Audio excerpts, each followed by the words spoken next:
Mom is trying to force me to wear what she wants for my wedding and is using the fact that she bought the dress to manipulate me. Sorry for this long rant, but I have to get it out. I am getting married in less than 3 weeks. I just had my final dress fitting yesterday. My mother made it a big deal that she wanted to buy my dress and pay for my alterations because she wanted to make sure I got a good quality dress, and as I'm realizing now, could control what I got. Part of me wanted to insist that I be responsible for it, but she would have taken that as a huge slap in the face. I'm having a Lord of the Rings themed wedding. My fiancé and I are not traditional, to say the least. In fact, we are the type where if we didn't choose the day and theme that we did, would have done a Halloween wedding, with me wearing a grand black dress or something, for context as to the kind of person I am. In the beginning of the dress hunt, it was hard. My mom has always said negative things about my body, pretty much since I hit puberty. It used to be just about my boobs, but since I've gained weight over the pandemic, it's about everything. I have an ED too, which she knows about. What she doesn't know is that when I was diagnosed with it, I was told by my doctor it was most likely because of my mother's comments about my body throughout my life. So every dress I tried on, we clashed on. Anything that had tons of fabric and layers was her favorite. Anything that covered my chest was her favorite. Anything that covered my tattoos was her favorite. Almost everything I liked, she didn't. She made me feel horrible throughout the process, and I desperately wanted it to be over. So I found a dress that I thought was pretty, but said I only wanted it under the condition that we added bell sleeves to it. I was told by the store that they could order the fabric the dress was made from so that the sleeves would match, and it all seemed to be going super well. My mother was extremely aware that this was why we got this dress. That the only reason why I got this dress was on the condition that we modified it to be what I pictured. Fast forward to a few months ago, where I tell her we need to reach out to the shop about the fabric. She tells me we won't be going there because she doesn't trust their skill or prices, and instead finds some backwoods old lady who does it out of her basement. On top of that, she starts pushing for no sleeves, saying how hard it will be to find the right fabric, blah blah blah. And did I mention that she's got the dress held hostage at her house, saying she's got it there since my apartment is small and she doesn't want anything to happen to it. So I try arguing with her on this, saying from the beginning I've dreamed of having these sleeves, and she is pushing for trying some type of cape instead. I find some beautiful fantasy cloaks, but she says no to those. Too thick, they'll hide too much of this dress that I spent all this money on. Find a bridal cape that is pretty but doesn't make me look different than any regular bride with a cape. Yesterday was the last straw for me. I ended up buying detachable bell sleeves to try with the dress. As soon as I told my mother, she flips out, saying how bad it's going to look and they're going to make me look frumpy. I put them on. Unfortunately, the color was off, which I knew was a possibility with ordering them online, but other than that, I thought they would have worked. She goes, "This is the part where I say no, and we do what I wanted in the first place." I came back with, "Or we do what makes me, the bride, happy." Her response, "I get that you love your body or whatever, but I'm here to help you make it look better, not worse." I literally almost screamed and blew up at her. It took everything in me not to. The seamstress, who had been agreeing with my mother on literally everything and had been insulting my body in some backhanded way every time we were there for each fitting, stood by my mom saying that the sleeves were a no. I feel so defeated. I feel like I'm not even wearing what I wanted, and I can't just say freak it and buy something new without my entire family blowing up at me and treating me like a piece of shit for it. I am so sad and I want to scream and cry and just don't know what to do. This is supposed to be exciting and happy and she's ruining it. Advice needed. First, some backstory. I, 26 female, am a daughter to 2 Indian Muslim parents. My parents came to Canada around 18 to 25 years of age, and I was born in Canada. Since my parents came at a younger age, me and my siblings have been raised with traditional but also Western views. We were not raised to live with our families, in-laws after marriage, and I really appreciate that. My parents aren't rich by any means, but are well off enough that money isn't an issue, and neither is them retiring. They don't hoard stuff, and my mom is a clean freak. My husband, 26 male, was born in Pakistan and came to Canada at the age of 1 with his parents. When they came to Canada, his parents were slightly older, early 30s. He was raised with more traditional views I did not know until after marriage. My husband's parents are always running into money issues. His mom is a uni graduate and makes around $80K a year, but they don't save any money. His dad can barely hold a job for more than 3 months. This background is important because in Indian, Muslim households you live with your husband after marriage, and in Indian culture a special ceremony is done prior to moving in. It's also important for all the wedding events to come in the post. I met my husband in university 5 years ago and never really met his parents. I met his mom once last November and she seemed okay. A nice person, calm, and seemed to like me. In January of 2022, my husband and I decided we wanted to get married and told our parents and involved them in the process. It's a cultural thing.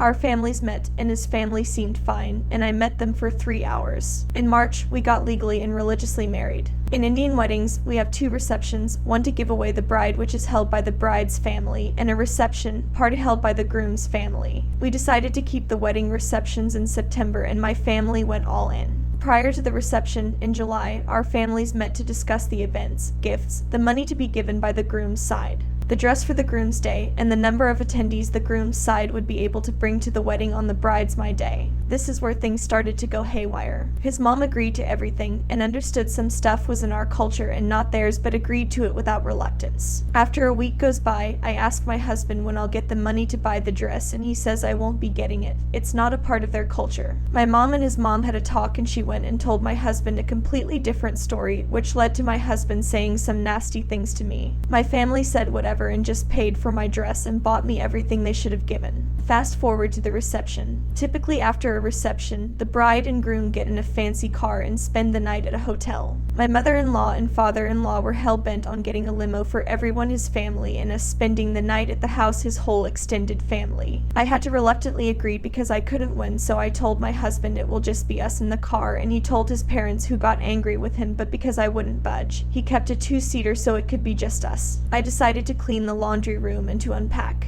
My in-laws were in their home in the US but came back the weekend I came back home. They live about an hour and a half from us. I cleaned the laundry room of all its junk and put anything that didn't belong to me or husband in the hall for them to take. We live in a 3-bedroom townhouse with 3 floors. So I focused on cleaning mine and DH bedroom and ensued and unpacking the weekend. They were here the weekend after I came back from my parents. While they were here, they did not take any of their items from the hall and left them as is in the way. They then left on the Sunday but did not help in any way to clean the house. Because the wedding events for the groom's side were held at our house, it was very messy. They did not help sweep, clean, or anything. Fine, no issue. So the following weekend was my reception from the groom's side Friday night, and my mother-in-law and sister-in-law were coming to Canada on the Wednesday. Because I worked from home, I was able to spend a good chunk of time cleaning the hall, closet, and living room. They had their junk everywhere. I emptied out the closet and I could find any boxes, so to keep their stuff together I put it in large garbage bags and notified my husband to avoid causing any issues that may arise. My husband said it's fine and not to worry. They also have a lot of their stuff in the garage and basement of our home. I cleaned out the bookshelf and put random stuff in a basket and in the Hutch Buffett father-in-law's. The closet and living room looked nice, clean, and put together. I spent some time cleaning out the kitchen and getting mother-in-law's dishes and putting them to the side so I can unpack my dishes and put them up.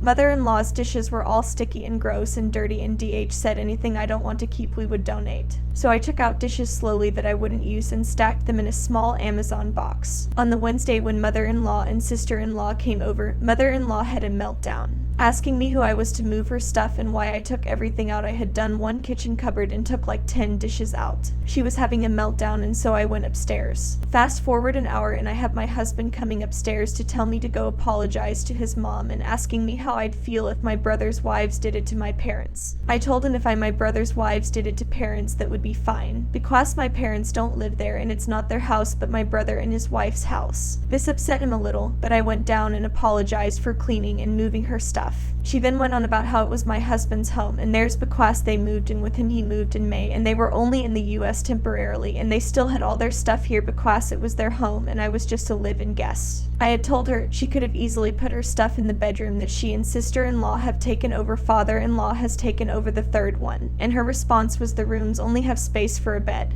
Our house is decently sized with pretty big rooms, but they are so unorganized and messy it's absolutely unbelievable. That night I cried all night and asked to be dropped to my parents' house because pretty much my mother-in-law was telling me my home, which I pay rent and utilities for, was not my home because she was there when my husband moved in. DH knew she was in the wrong but didn't say anything to her. Again, the 2 days they came before the reception, they did nothing to help. I cooked dinner, cleaned, and everything fell on me. That said, they invited everyone over to our house. I had to wake up and clean the whole house in 5 hours before guests arrived with no help from them. The following week was Canadian Thanksgiving. I had to ask my mother-in-law by text if my family could come over and sleep in our 2 spare rooms and if I could clean the kitchen. I also wanted to turn one of our spare rooms into an office so I don't have to work from the dining room table. Her response was clean the kitchen but leave all my dishes in a cabinet, and that the rooms were theirs so not to turn it into an office. I talked to my husband, who said his mom was feeling left out, and like she was being kicked out. She lives in the States and 7 years is not temporary. I had my family help me come clean and organize the whole kitchen. It took 3 people 2 hours. I didn't have space left for my mother-in-law's stuff since my mom had bought me new dishes and everything I could possibly need.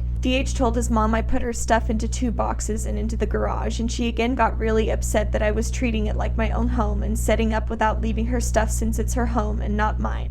That night we had a big fight of him telling me why I would do that when she had one simple request. At 2 a.m. I had to unpack one of the boxes and put her stuff into some top shelf. I told him it's not fair to me and how I pretty much have to behave like I'm a guest in my own home, and he said it will get better with time. Mother-in-law pretty much feels threatened by my presence. My father-in-law has his coffee table and side tables here. The side tables were just cluttering the space we had, so I put them in the garage. He got so upset that I even put them in the garage and brought them back in the house. I suggested putting them in the basement, but he would not hear it. They come every weekend from the States, and every weekend I make dinner, but they'll bring food for themselves so as not to eat my food. They usually leave around 5 if they don't have anything to do, and once. His mom left at 7 because she wanted to cook food to take back home to States. I had guests coming over that day. It was so frustrating because what is the point of cooking somewhere just to take the food back to your home an hour and a half away? They could have easily left earlier but chose to stay later instead. They come every weekend, and now I get such bad anxiety when they come over that all I want to do is stay in my room. It's this feeling of fear and dread that I'm going to get in trouble for doing something or not doing something. I'm no Cinderella. I can't decorate how I want to because I can't move their clunky furniture without them getting mad. I can't throw anything out with them getting mad. I don't see a win in this situation, and I don't want them sleeping over every weekend. I don't need my anxiety killing me every week from Friday when they come to one Sunday when they leave. When they come, we have no life, we can't go out, and are expected to spend every waking moment with them. They don't want our photos up or anything. Make sure and subscribe.